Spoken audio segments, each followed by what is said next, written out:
সকাল 10:30 নাগাদ কক্সবাজার পৌঁছাই। আর পৌঁছে হচ্ছে গিয়ে আমরা ঘুরতে থাকি কোন হোটেলটা নেওয়া যায়, যেহেতু আমরা আগে থেকে হোটেল বুক করি নাই। এটা হচ্ছে গিয়ে একটা ভুল ছিল।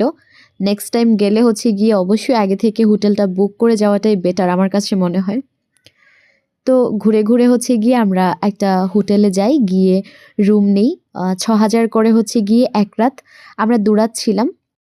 সাথে ছিলেন আমার ভাসুর আর হচ্ছে গিয়ে ওনার ওয়াইফ মানে আমার যা। তো ওনারা হচ্ছে গিয়ে ওনাদের জন্য রুম নেন একই হোটেলে। রুম দেখে নেওয়া একদম কমপ্লিট, একটা টেনশন থেকে বাঁচা গেল।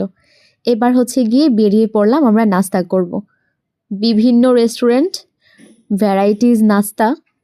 কিন্তু ট্রাস্ট মি, ঘুরে ফিরে আমার কাছে মনে হয় নাস্তার ক্ষেত্রে একটু পরোটা, ডিম ভাজা, তারপর হচ্ছে গিয়ে ডাল ভুনা, সেরকম কিছুই বেটার।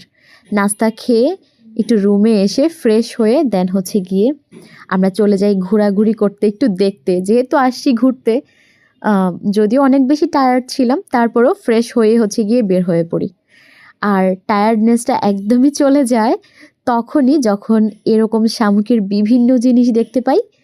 বিভিন্ন সুন্দর সুন্দর কারুকার্য করা, নামের অক্ষর দিয়ে শামুকে লিখা, কক্সবাজার লিখা শামুকে, খুব সুন্দর সুন্দর। দেখে যতটা সুন্দর মনে হয় দাম অনেক অনেক বেশি। আমার কাছে অনেক বেশি দাম লেগেছে। আর যেহেতু প্রথম দিন, কিছু কেনাকাটা করিনি, শুধুমাত্র দেখলাম প্রবাল পাথরের তৈরি জিনিস, সেই সাথে হচ্ছে গিয়ে সুন্দর সুন্দর শামুক, আর এই যে ছোট ছোট করে কাচের বয়ামে রাখা, এগুলোও দেখতে বেশ সুন্দর লাগে। ঘর সাজানো তো একদম পারফেক্ট। আর এই যে মেয়েকে কিনে দিলাম মেয়ের বালি দিয়ে খেলার বিভিন্ন খেলনা একসাথে যে পাওয়া যায়, মেয়ে খুব খুশি। আর চলে আসলাম একদম নিজের আকাঙ্ক্ষিত জায়গায়।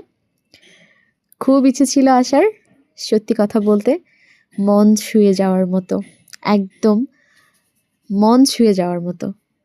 সাগরের সৌন্দর্য, পাহাড়ের সৌন্দর্য এত বেশি, যেটা মানুষকে আসলে অ্যাট্রাকটিভ না করে পারেই না। সাগর পাড়ের তীব্র বাতাস আর হচ্ছে ঢেউয়ের গর্জন, সব মিলিয়ে প্রকৃতি সুন্দর।